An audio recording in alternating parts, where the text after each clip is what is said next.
HPA lacks a big downside VPA had or has traditionally had, which is every time you change those requests, you're potentially going to cause a rollout or restart of a pod. So that's an administration overhead for making a change. HPA doesn't have that as much. Depending on the app, you can still kind of have some things to finagle there. But adding a pod doesn't kill any other pods. The service stays available.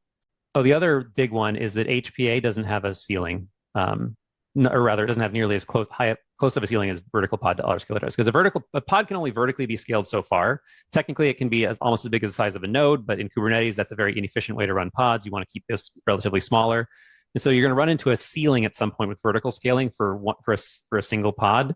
Whereas with an HPA, you can go from one pod at some set to an arbitrary number of pods, tens or hundreds, even possibly. And so there's not as much of a concern about hitting the limit of your chosen scaling strategy.